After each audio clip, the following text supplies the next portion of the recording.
舅父、舅母、姑丈、姑媽。今朝阿娘宣布話要重開元宵上燈會，我睇個個都好似好緊張咁。呢啲嘢你梗係唔知啦。每年嘅元宵上燈會係孫家嘅傳統嚟㗎。7年前阿哥出事之後就一直都冇開過啦。今日阿娘話重開，我諗一定好隆重嘅。不過咧就有排煩啊，阿娘要出燈謎啊。唉，咪話我唔點醒你哋啊！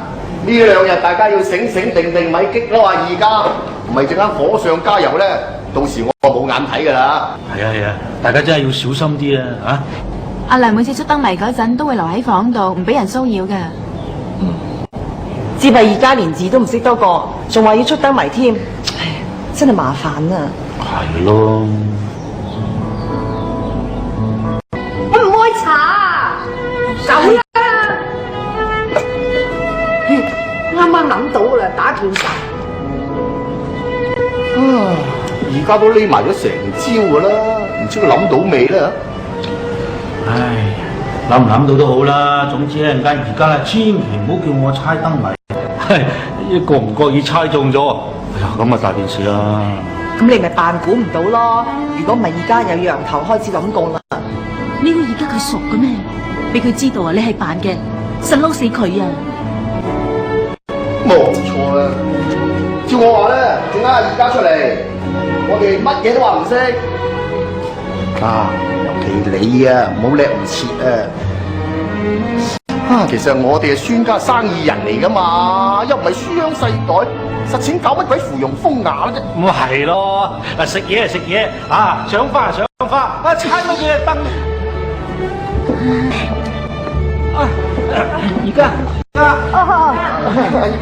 你諗到啦，出嚟啦！你哋個個到齊啦吓。嗱，幼賢，你今年第一次參加燈謎會喎，你睇下，估唔估到？幼賢啊，哇！你件衫有啲污糟嘢喎，污糟嘅嚇，污糟你邊度嚟啊？佢啫嚇，你係我睇睇下。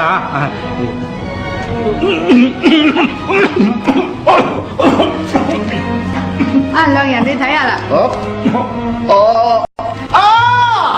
我而家咧諗起啦，我哋咧而家爭一個人，仲有一個人未到啊！係啊，係阮老師啊！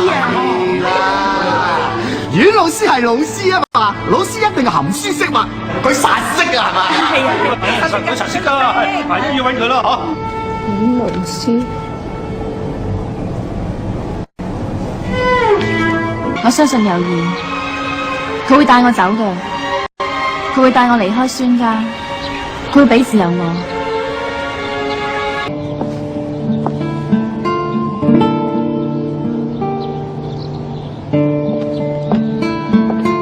莊玲，咦？我今日嚟係見二奶奶喎，點解派個姑爺嚟應酬我啊？可以要孫家姑爺親自嚟應酬你，已經算係好睇得起你噶啦。坐，揾阿娘啊！傾少少生意咁啊！做生意要識得投其所好，識唔識出燈謎？我阿娘而家喺度為聽日元宵節出燈謎嘅事傷緊腦筋。如果呢件事你幫唔到佢嘅話，睇怕你呢單生意就傾唔成。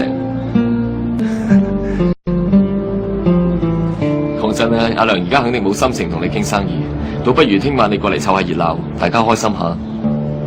好啦，你一家人開心，我咪叉隻腳落嚟啊！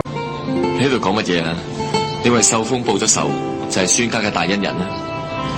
或者係啦。既然二奶奶唔得閒，我都係走先。點解唔坐多陣啊？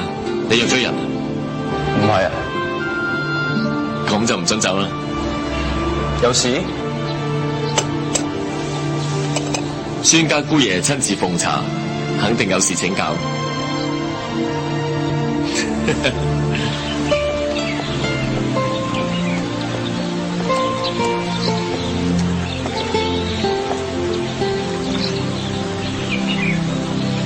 莊玲，差啲唔記得咗，仲有啲事要做，你過去先，我快過嚟。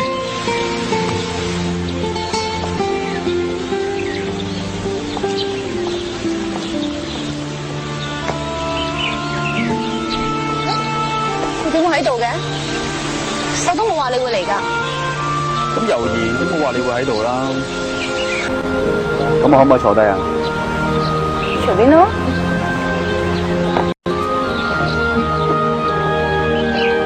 聽手東講，你淨係幫咗孫家個大忙喎。咁我都聽猶豫講，你教得佢個仔教得好乖。